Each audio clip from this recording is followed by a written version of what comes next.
James Carafano from the Heritage Foundation. And James, earlier tonight you were here with K9 for Warriors, and someone asked you a question about Benghazi.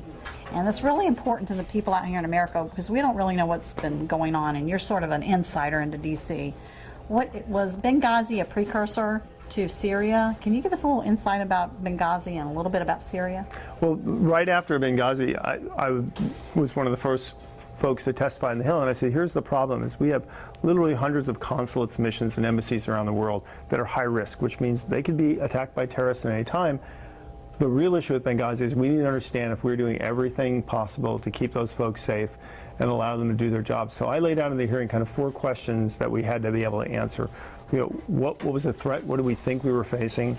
What do we do to mitigate the threat, to lessen the danger to the people that were there before the incident? What kind of contingency plans do we have in place to respond if something did happen? And if we did have to respond, how do we manage all that?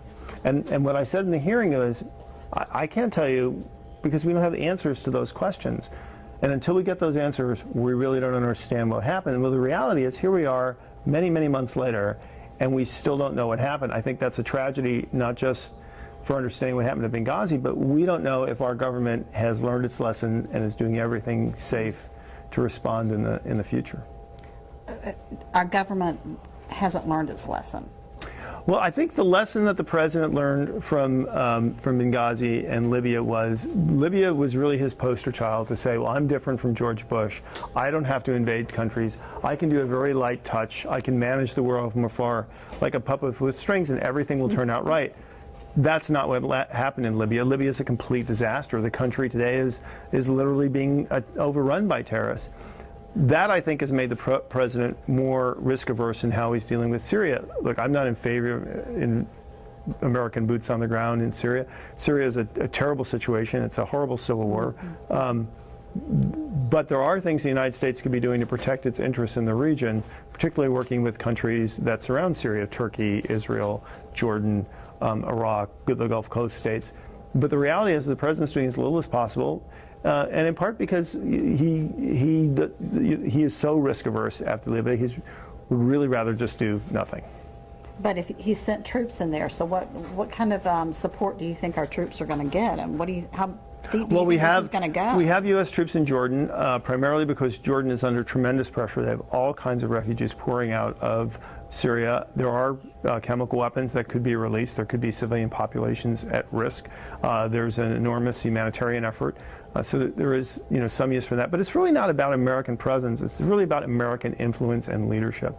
We have countries in that region that are crying out for leadership. It's in our interest to have that part of the world not melt down. It's not in our interest to be invading countries. It's not in our interest to be putting American boots on the ground. But it is in our interest to be protecting our own interests. And in part we do that by demonstrating leadership. And in part we do that by demonstrating the willingness to protect and defend ourselves. We're not doing any of those things. So we're pretty leaderless right now. Well, we're not leaderless. We have a president that is confidently leading. I mean, there's something called the Obama doctrine, and he passionately believes in it. And it is, you talk to your enemies and you try to cut deals with them. You have a modest military and you rely on soft power and the president's personal diplomacy to solve problems. And you outsource everything to international organizations and treaties and things like the UN. That's his strategy. I didn't make that up. The president said that on many occasions. That's how he plans on leading in the world. Okay, let's take it to the homeland now for a few minutes, and tell me what we know what Heritage's stand is on the immigration debate that's going on in D.C. right now. Tell us what you think about. Is this thing going to go down? Is it going to get passed? And if so, is it going to make a difference to our homeland and our security here? Well, I don't know what Congress is going to do with the immigration bill. The problem is fundamentally is that it's exactly what we tried in 1986, which is you give everybody amnesty and then you promise to fix the system afterwards, and you don't, and you empty the pool and the pool refills. It's exactly the plan that was rejected by Congress in 2007. I don't know what they'll do with it this time. I do know, first of all, it will cost us a lot of money. I mean, right now we have the government under sequester. We're even sequestering the Department of Defense. We're taking money away from the Department of Defense. We have a third of our Air Force that's grounded. Half the Navy can't deploy. So we're cutting government spending, and yet this bill is financially unconstrained. It's not bound by the Budget Control Act of 2011. Plus, it is going to eventually give entitlements to everybody that is granted amnesty. The reality is those people are already in the economy. We know what they contribute to the economy. The vast majority are low-skilled workers. They'll be low-skilled workers their entire life, which means over the course of their life, they will take more benefits than they put in. So we're literally adding trillions of dollars to a $17 trillion debt.